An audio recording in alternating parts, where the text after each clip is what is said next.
how to set boundaries when I have the fear to lose him and he's just taking advantage of me. Hello, ladies, and welcome to my YouTube channel. I'm Alex Cormont, your French relationship expert. But today I have Isabelle with me, and she will be able to give you a lot of insight. Hello, Isabelle. How are you doing today? Hello, Alex. Good to be here. I'm doing well. How about you? It's just amazing to have you on the YouTube channel again. You joined the team. I know that you have booked a lot of coaching also, and clients are very, very happy. So I'm glad to have you here. Ladies, I'm actually in France. I'm doing a big tour. That's why you cannot see my office. But let's focus on you, Isabelle. So today I have this situation. This was a coaching today. So a lady came to me and said, Alex, I have the fear to lose him. He's really taking advantage to me. But she knows she has to set boundaries. So the previous video, we talked about self-confidence. Yeah. In this video, I want to talk about how to set boundaries. What do you think of this situation when you have the fear to lose someone, but you realize that the relationship is a little bit toxic and basically this guy is taking advantage of them? What do you suggest? What do you think of this situation? There is a lot in there. So fear is underneath a lot of the problems that we face in relationships. Like if you picture an iceberg, right? Like they come to you with the tip of the iceberg in your coaching session or in my coaching session. They tell you, oh, this and this isn't working.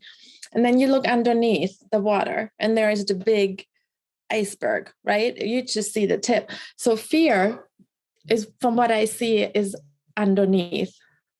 It's actually causing a lot of issues in relationships, especially if there's what's going on in what you just shared with me. So you have to be aware that fear is not a useful feeling when you want to have a peaceful relationship. Fear usually brings out control, if we admit that or not, right? Of course. If we're fearful, then we would like to control everything and make it all better. And that is never a good solution. So first, again, I would like to suggest that we accept that there is fear. That's always the starting point, right? We accept that there is fear and we kind of sit with that for a little bit because it's not a comfortable feeling, right? Sure. And it's okay. It's just part of being a human in a relationship, right? There is fear. It's okay. So that's the second thing I would say is it's okay to feel that, right? None of our emotions are good or bad or right or wrong. They're just there, right? So you mentioned boundaries. Do not set a boundary while you're in fear. Why? Why we can't do that? You're not thinking straight. Your prefrontal cortex is all like in fog. You cannot think straight in that moment. That's the best I can explain it right now without having like a good notes in front of me. So while you feel that, just take some time out, calm down, collect yourself, do some meditating or walking or reading, whatever you need to do. Sip a good cup of tea or wine, as you're in France. Just relax. And then when you're calm, when you're collected, and when your head is clear, then really think about what is going on here. And first of all, what is a boundary and how do I set one? And there's many books on that, right? So maybe you want to define what a boundary is first before we keep going? Yes, of course. So I want to rebound also on what you're saying, because you said something that is very important to me and my philosophy. Basically, every time we try to fight with fear, we are always losing. Yeah. But when we accept that we have some fear, we are just a human being and we can feel better, that is the moment we empower ourselves. So ladies, if you watch this video, it is very important for you to not fight with your fears, to not tell yourself that you're stupid to feel like this, because that's where you diminish your self-confidence and your self-value.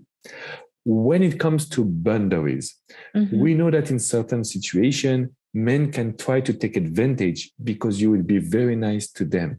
Even a good guy can become a little bit toxic when he feels that he can do whatever he wants. He will raise his voice. He will not give you attention. So in my opinion, boundaries will be the moment where you will just express your standard, your values, and what you expect from this guy. You expect him to respect you. You expect him to give you attention. You expect him to be involved in the relationship. It's scary because you think that if you raise your voice or if you say something, this guy will leave you for good. So when there is feelings involved, we need to be aware of your emotions and not your fear of losing him. So Isabelle, coming to the communication, what could be a good communication tool, or how can they express what they want in a relationship without thinking, if I say something, I will lose him because he will think that I am too much, I'm too needy, or I'm asking for too much? That's, again, a beautiful, deep question. And it all goes back to what you said before, the self-confidence. A woman will never speak up if she doesn't feel confident in herself, right? And again, if that fear is really high at that moment, she won't be speaking up. So maybe just thinking in your mind, what is the benefit of me speaking up? Right? There's many benefits. You will grow your confidence, right? You will get stronger, and you can learn. You only learn by doing, right? That's true. That's so very important. I love what you just say. Yes. I just love what you say. So you practice in a situation that isn't quite as big and not as scary. You practice in a small one. Hey, I really like you, for example, checking in with me when I'm at the airport or something. Like when you just travel, I don't know, maybe your wife checked in with you or you checked with her, like just hey, I'm safe, I got here safely. If that's something you want, and not everybody does, but if that's something you want, then say it, and your partner will be happy that you voiced it, because then they can actually, do something with it. And if it is a non-toxic partner, if you chose a good partner, then they will want to meet that need. Right? Then they will want to. So if you say, for example, hey, check with me when I get to place A, B, and C, if I'm safe. Or when you go to the grocery store, I'm just trying to think of something that's not really loaded with emotions. Like when you go to the grocery store, please ask me if we're missing something at home that you could pick up. I'm just trying to come up with a small thing where you can speak up. Or boundaries, like when they're voiced, they're very clear, but they can be also very clear even if you don't say it. Let's say in that situation that you just described, this partner is saying or doing something that doesn't feel right to the woman. Her boundary could just be, if he does that again, I'm going to leave the room. Okay, that's a good point. Right? It's about body language then. Body, yeah. That's a very powerful move. And some of my clients have done that. And they're like, gosh, I didn't know I can do that. I'm like, yeah, you do. You can do that. Yeah, you don't have to. It's related to the idea of pulling away sometimes and just be distant, to make a guy realize that he can do more for you. And to emphasize on what you were saying, if he's a good guy, we are very attentive to what you would say. So if you tell us, I want you to do that, and we are very involved in the relationship, you will see a lot of results. And if not, then you can tell yourself that there is something wrong. Because men, when they are very, I would say, affectionate, but also involved in the relationship, they listen to you. They listen to what you want. That makes us feel very manly. So, yes. And it helps the partner to know, like none of us can read each other's mind. That would be nice, but we can't. So it's really helpful to have that open communication. They'll be thankful that you told them, hey, this is really something that's important to me. Right. And again, if the situation is too tense at that moment, you can just walk away. And that is a powerful boundary too. But Isabelle, I don't want to be like men are doing this and women are doing that, because it's not my philosophy. But I have seen a lot of women. Yes. When a guy doesn't want to talk, they don't leave. They stay in the communication. They ask a lot of questions. So how can they control their emotions? I love the fact that you mentioned the meditation, the go and read your book, maybe do some push-up, like try to release the energy. But how can we control a little bit of our emotions when there is no communication and we want to make it clear with this guy? What could be one of your advice? I'm sure that you have some. Okay, so let me make sure I understand your question. So that the partner, the male, doesn't want to talk. He doesn't want to talk. And he wants to be left alone. Exactly. And usually that's the moment they should leave the room, as you mentioned. Yeah. But it's difficult for women. They're like, come talk to me. What's wrong? Exactly. Yeah, I can see some people doing so again, what is the benefit of that? Just ask yourself, like, if I keep, let's use the word nagging. Okay. If I keep nagging, does that have a beneficial result? Because we always want a win-win situation, right? Yeah. So if I keep asking, hey, anybody home? Can you talk? And he already told you he doesn't want to, and you keep asking, then that just creates more walls. Is that what you want? That is not a win-win situation. Just my advice here is really, because the woman knows, right? We know that they know deep inside what is the right thing to do. So ask yourself, how can I create a win-win situation here? And they know their partner better than we do. So they know, after dinner, when we sit down for a movie or when we go for a walk, that's a good time to talk. Well, then do that. Like, what's the goal? The goal is to have the conversation. Does it matter when and where? No, it doesn't.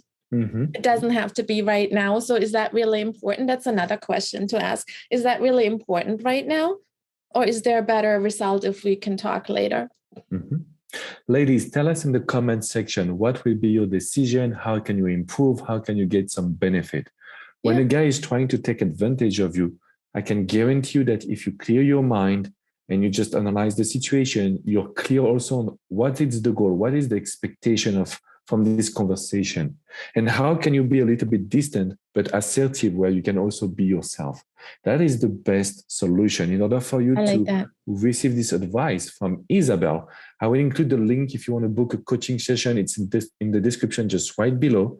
You can reach out to her, to me, to the team. We are here for you, ladies, and we don't want to let you down. The only one thing is, you need to raise your standards. You need to be clear on what you want, what you wish, and don't let the fear or the codependency make this guy be too comfortable and not involved in the relationship. I think that is very important. Isabelle, before we conclude this video, can you tell us a little bit about how do you think that in today's world, we can, in 2 words, what will be the 2 main words to create a healthy relationship for you? Is it communication, respect, attraction? What could be 2 words that you can give to us? I want to just add to what you said about being assertive. That is such a good and healthy and powerful thing, to be assertive. And assertive doesn't mean you're overpowering your partner. It's a healthy, like, you're both on the same level and you're both being assertive and you both voice your needs and your wants. So that I love that word, assertive. So you want me to describe a healthy relationship with 2 words? No, just in 2 words. What are two keywords? Let's say 2 keywords. I love the word respect and growth. Ooh. If you can respect, if you can respect each other, you're on the same level. Okay. You have high respect for the other and their needs. And I'm gonna work on a project with the human needs on that, because we have different needs. But if you respect your partners and you respect your own, it always comes back to having that self-respect, right? Then you can grow yourselves, and you can let your partner grow, and you can grow together. So growth is especially for the younger people, right? I see that, and I have 3 adult children that are married, and I see that it's a beautiful thing to see that they grow together.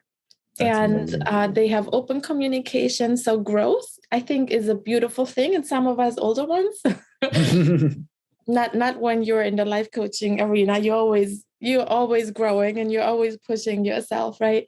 But some have forgotten that growth is vital. If something doesn't grow, it's dying. Yeah.